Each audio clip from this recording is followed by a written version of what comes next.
Hello everyone, welcome back. Yes, Nepal burning ಅಂತಾನೆ ಹೇಳ್ಬಹುದು. ತುಂಬಾ ಪ್ರೊಟೆಸ್ಟ್ ಆಗ್ತಿದೆ ನೇಪಾಳಲ್ಲಿ. ನಮ್ ನೇಬರಿಂಗ್ ಕಂಟ್ರಿ ಅದು ನೇಪಾಳ. ಇಲ್ಲಿ ನೋಡ್ಬೋದು ನೀವು, ಅದು ನೇಪಾಳ ನೇಬರಿಂಗ್ ಕಂಟ್ರಿ ಆಗಿರೋದು. ಏನೇನ್ ಪ್ರೊಟೆಸ್ಟ್ ಏನಕ್ಕೆ ಆಗ್ತಿದೆ, ಯಾರು ಇಲ್ಲಿ ಪ್ರೊಟೆಸ್ಟ್ ಮಾಡ್ತಿರೋದು, ಮತ್ತೆ ಇಲ್ಲಿ ಪಿ ಎಂ ಆಗಿರೋರು KP ಶರ್ಮಾ ಓಲಿ ದೇಶನ ಬಿಟ್ಟು ಹೋಗಿದ್ದಾರೆ ಇವರು, ಮತ್ತೆ ರಿಸೈನ್ ಮಾಡಿದ್ದಾರೆ ಅವರು. ಯಾಕೆ ಇಷ್ಟೊಂದು ಪ್ರಾಬ್ಲಮ್ ಆಗ್ತಿದೆ ಇದರಲ್ಲಿ ಅಂದ್ರೆ, ಮೇನ್ ರೀಸನ್ ಏನು ಇದೆ ಅದು. Why did the protest breakout in Nepal? First ಇಲ್ಲಿ ಏನಂತಂದ್ರೆ 26 ಸೋಷಿಯಲ್ ಮೀಡಿಯಾನ ಬ್ಯಾನ್ ಮಾಡಿದ್ದಾರೆ. ಇಲ್ಲಿ ನೋಡ್ಬೋದು ನೀವು, ಫೇಸ್ಬುಕ್, ಇನ್ಸ್ಟಾಗ್ರಾಮ್, ಯೂಟ್ಯೂಬ್ ಮತ್ತೆ ವಾಟ್ಸಪ್ ಎಲ್ಲಾನು ಅಲ್ಲಿ ಬ್ಯಾನ್ ಮಾಡಿದ್ದಾರೆ. ಟೋಟಲಿ 26 ಸೋಷಿಯಲ್ ಮೀಡಿಯಾನ ಬ್ಯಾನ್ ಮಾಡಿದ್ದಾರೆ, ಆಯ್ತಾ. ಮತ್ತೆ ಇಲ್ಲಿ ಮೇನ್ ಪ್ರೊಟೆಸ್ಟ್ ಮಾಡ್ತಿರೋದು ಯಾರಂದ್ರೆ ಜನರೇಷನ್ ಝೆಡ್ ಅವರು. ಈ ಜನರೇಷನ್ ಝೆಡ್ ಯಾರು, ಇದನ್ನೆಲ್ಲ ಡೀಟೇಲ್ ಆಗಿ ಹೇಳ್ತೀನಿ ನೋಡಿ. ಇದರಲ್ಲಿ ನಾವು ಜನರೇಷನ್ 6 ಪಾರ್ಟ್ ಆಗಿ ಡಿವೈಡ್ ಮಾಡ್ತೀವಿ. ಎಷ್ಟು? 6 ಪಾರ್ಟ್ ಆಗಿ ಡಿವೈಡ್ ಮಾಡ್ತೀವಿ. ಅದರಲ್ಲಿ ಫಸ್ಟ್ ಒನ್ ಬಂದ್ಬಿಟ್ಟು ಸೈಲೆಂಟ್ ಜನರೇಷನ್. ಇದು 1928 ಮತ್ತೆ 1945 ಅಲ್ಲಿ ಯಾರು ಹುಟ್ಟಿರ್ತಾರಲ್ಲ ಅವ್ರನ್ನ ನಾವು ಸೈಲೆಂಟ್ ಜನರೇಷನ್ ಅಂತ ಹೇಳ್ತೀವಿ. ಇವರು ತುಂಬಾ ಹಾರ್ಡ್ ವರ್ಕರ್ ಇರ್ತಾರೆ.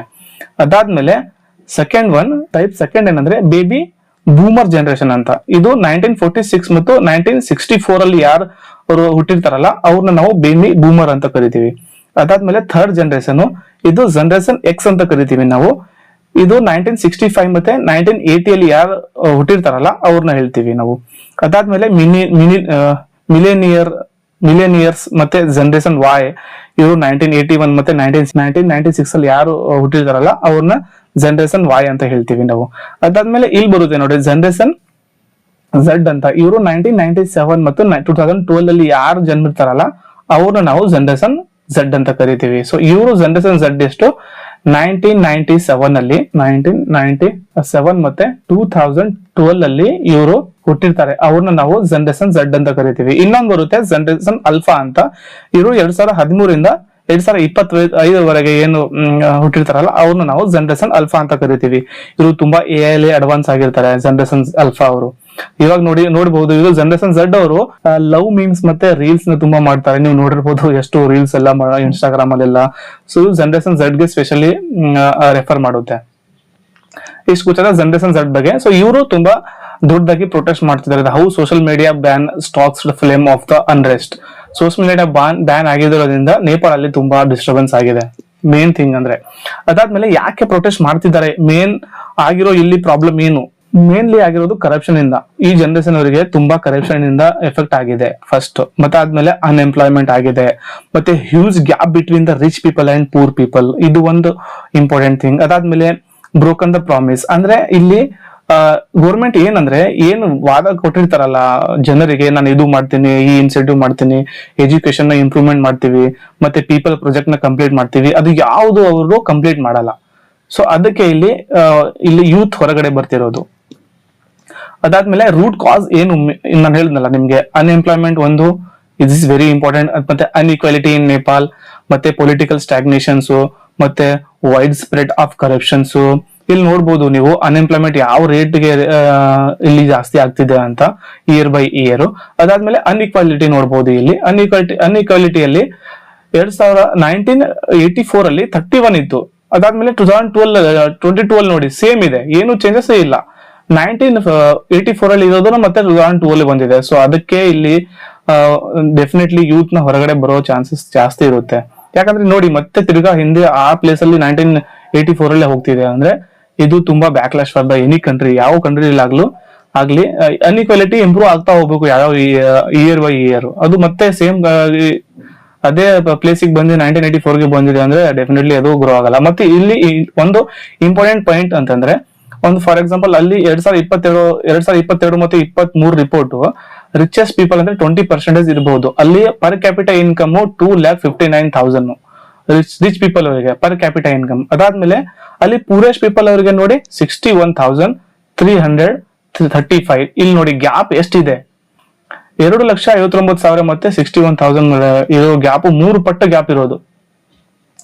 ಸೊ ಅದಕ್ಕೆ ಇಲ್ಲಿ ರಿಚ್ ಪೀಪಲ್ ಒಂದ್ ಕಡೆ ಮತ್ತೆ ಪೂರ್ ಪೀಪಲ್ ಒಂದ್ ಕಡೆ ಆಗ್ಬಿಟ್ಟಿದ್ದಾರೆ ಇಲ್ಲಿ. ನೆಕ್ಸ್ಟ್ ಇಲ್ಲಿ ನೋಡಿ ಹಿಸ್ಟ್ರಿ ಹೇಳ್ತೀನಿ ನಿಮ್ಗೆ. 1950 ಇಂದ 2015 ವರೆಗೆ ಆಗಿರೋ ಎಲ್ಲಾನು ನಾನು ನಿಮ್ಗೆ ಹೇಳ್ತೀನಿ ಕ್ಲಿಯರ್ ಆಗಿ.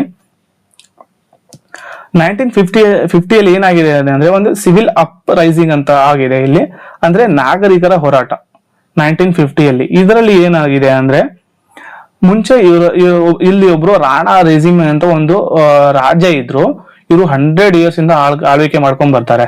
ಅದಾದ್ಮೇಲೆ ಅವಾಗ 1959 ಅಲ್ಲಿ ಒಂದು ದೊಡ್ಡದಾಗಿ ಪ್ರೊಟೆಸ್ಟ್ ಆಗುತ್ತೆ ಅಲ್ಲಿ. ಮತ್ತೆ ಪೀಪಲ್ ಅವರು ಇವ್ರ ಅಗೇನೆಸ್ಟ್ ಬರ್ತಾರೆ, ರಾಣಾ ಅಂತ ಇರ್ತಾರಲ್ಲ ಇವ್ರ ಅಗೇನೆಸ್ಟ್ ಪ್ರೊಟೆಸ್ಟ್ ಮಾಡ್ತಾರೆ. ನಮ್ಗೆ ಈ ಕಿಂಗ್ ರೂಲ್ ಬೇಡ, ನಮ್ಗೆ ಡೆಮೋಕ್ರಾಟಿಕಲಿ ಎಲೆಕ್ಟ್ ಆಗಿರೋ ಜನರನ್ನ ನಾವು ಎಲೆಕ್ಟ್ ಮಾಡ್ತೀವಿ, ಮತ್ತೆ ಡೆಮೋಕ್ರಾಟಿಕಲಿ ಬೇಕು ನಮ್ಗೆ ಅಂತ ಹೇಳ್ತಾರೆ. ಅವಾಗ ಡೆಮೋಕ್ರಾಟಿಕಲಿ ಎಲೆಕ್ಟೆಡ್ ಆಗಿರೋ ಫಸ್ಟ್ ಟೈಮ್ ಎಲೆಕ್ಟ್ ಆಗಿರ್ತಾರೆ ಅಲ್ಲಿ BP ಕೊಯ್ಲರ ಅಂತ ಅವರು ಫಸ್ಟ್ ಟೈಮ್ ಇಲ್ಲಿ ಎಲೆಕ್ಟ್ ಆಗಿ ಬರ್ತಾರೆ. ಡೆಮೋಕ್ರಾಟಿಕಲ್ ಅಂದ್ರೆ ಪೀಪಲ್ ಅವರು ಜನರು ಇವ್ರನ್ನ ಎಲೆಕ್ಟ್ ಮಾಡ್ತಾರೆ, ಅದನ್ನ ನಾವು ಡೆಮೋಕ್ರಾಟಿಕಲಿ ಎಲೆಕ್ಟೆಡ್ PM ಅಂತ ಹೇಳ್ತೀವಿ. ಅದಾದ್ಮೇಲೆ 1960 ಇಲ್ಲಿ ಕಿಂಗ್ ಮಹೇಂದ್ರ ಅಂತ ಒಬ್ರು ಬರ್ತಾರೆ. ಕಿಂಗ್ ಮಹೇಂದ್ರ ಅವರು ಬರ್ತಾರೆ 1960 ಇವರು ಡೆಮೋಕ್ರಾಟಿಕ್ ಅನ್ನ ಡಿಸ್ಮಿಸ್ ಮಾಡ್ತಾರೆ. ಇಲ್ಲಿ ನೋಡ್ಬೋದು ನೀವು, ಇವರು ಡೆಮೋಕ್ರಾಟಿಕ್ ಅನ್ನ ಡಿಸ್ಮಿಸ್ ಮಾಡಿ ಅವರು ಒಬ್ರು ಪಂಚಾಯತ್ ಸಿಸ್ಟಮ್ ಇಂಟ್ರೊಡ್ಯೂಸ್ ಮಾಡ್ತಾರೆ.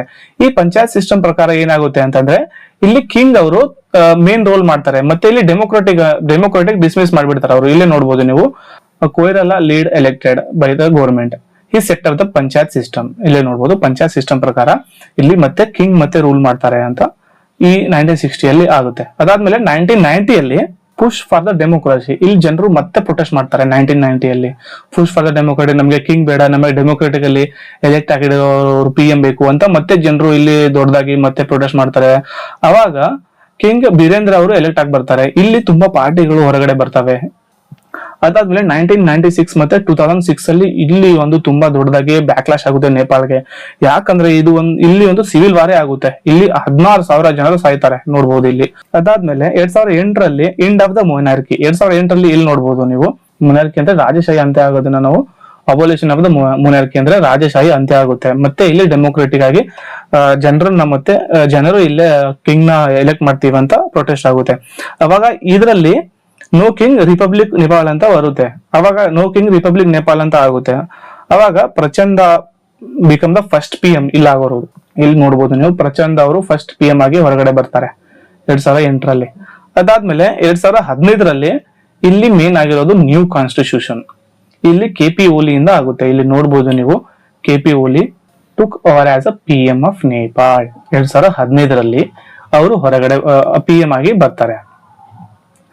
2015 ಎಲೆಕ್ಟ್ ಆಗಿರೋ KP ಓಲಿ ಇಲ್ಲಿ ತಕ್ಕನು PM ಆಗಿರ್ತಾರೆ. ಫಸ್ಟ್ ಅವರು ಎಲೆಕ್ಟ್ ಆಗಿರೋದು 11 ಅಕ್ಟೋಬರ್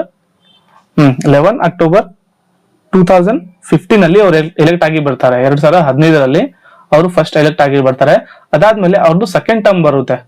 ಸೆಕೆಂಡ್ ಟರ್ಮ್ ಬರೋದು ಯಾವಾಗ ಅಂದ್ರೆ 15 ಫೆಬ್ರವರಿ 2018 ಅವರು ಸೆಕೆಂಡ್ ಟೈಮ್ ಎಲೆಕ್ಟ್ ಆಗಿ ಬರ್ತಾರೆ.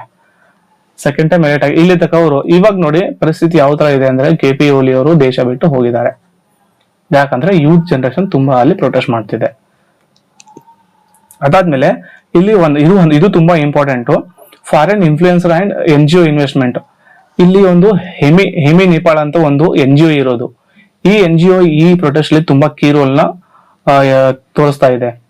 This organisations are linked to controversial figure and western interest, rising the concerns about the involvement of the external power. ಅಂದ್ರೆ ಇವರಿಗೆ ಹೊರಗಡೆಯಿಂದ ಪವರ್ ಇದೆ, playing a key role in this protest.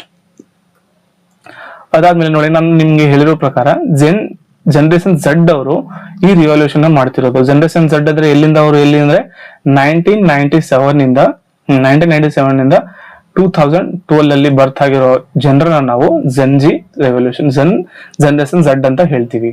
Okay, so ಇವರು ನೋಡಿ, protest has highlighted to growing the role of the digital activity and how the technology can drive the social change.